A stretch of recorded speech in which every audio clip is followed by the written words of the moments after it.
Hello and welcome to DevWave Diaries. If you're ready to level up your web design skills, you've come to the perfect place. In today's video, I'll show you how to create this color filling button animation to create visually stunning, interactive designs. Let's get into it.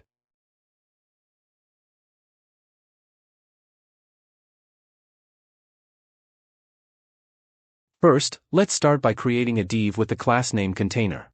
Inside this div, we'll add a button with the class name btn. You can customize the button text as you like. Here, I'll use get started as an example. Next, we will add a CSS variable to the button. Inside the button element, add the style attribute.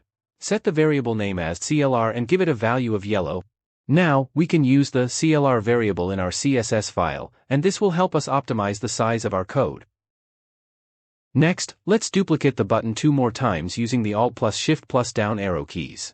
For the second button, change the CLR variable value to white, and for the third button, set the CLR value to #80d8ff. This is the only HTML code we need for this animation. Now, let's move on to the CSS. First, let's create the CSS boilerplate code. Set the margin to 0 and padding to 0 to remove any default spacing around elements. Set the box sizing to border box so that padding and borders are included in the element's total width and height. Finally, set the font family to sans serif for a clean, modern font style. Now, let's add styles to the HTML and body elements. Set the width and height to 100% to make them cover the entire viewport, and set the background color to black using #000. Next, let's style the container div. Set its width to 100% and height to 100 VH to make it cover the full width and height of the viewport.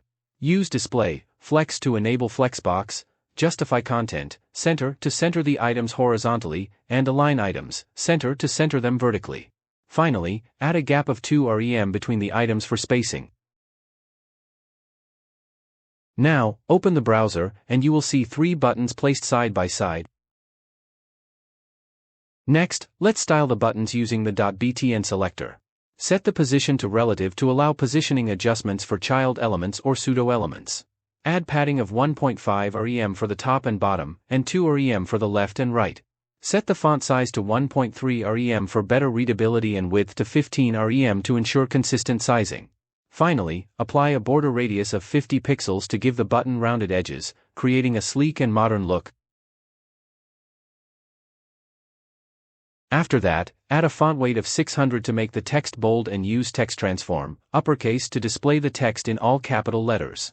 Set the background to transparent to remove any background color, and apply a border of 2 pixels solid, using var, CLR, for the border color. Here, var, CLR, fetches the value of the CSS variable we defined earlier and set dynamic color to the border.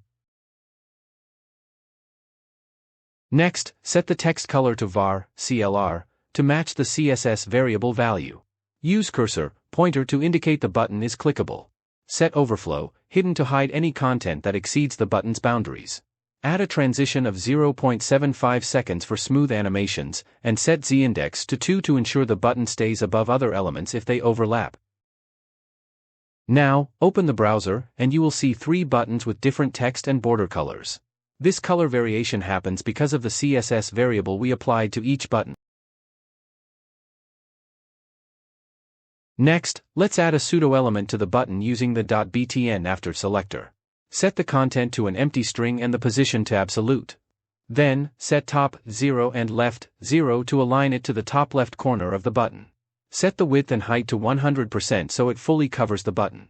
Use background, var, CLR, to match the button's color, add a transition of 0.75 seconds for smooth animations, and set z-index to -1 to ensure it stays behind the button text. Open the browser, and you will see that the background of all the buttons is filled with the same color as their text and border. This effect is achieved using the after pseudo-element. Next, let's comment out the color style line from the .btn selector. Then open the browser again, and now you will see that all the text is positioned on top of the after pseudo-element.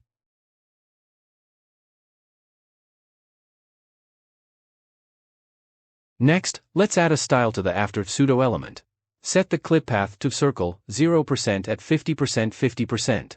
This will initially clip the pseudo element into a small circle at the center of the button.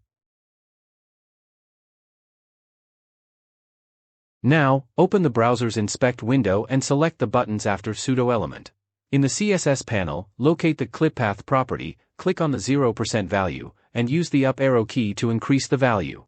You'll see the buttons gradually fill with their respective colors, and at 100%, the buttons will be completely filled.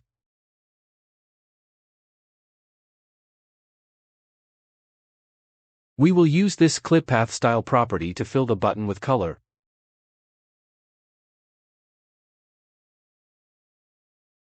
Next, let's add a style to the after pseudo element when the button is hovered, using .btn hover after selector. Set the clip path to circle 100% at 50% 50%. This will make the pseudo element expand and fill the entire button with color when the button is hovered.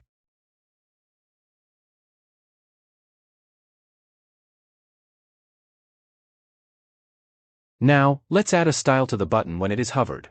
Set the text color to black and apply a box shadow with the values 0010 pixel var, CLR, and 0050 pixel var, CLR.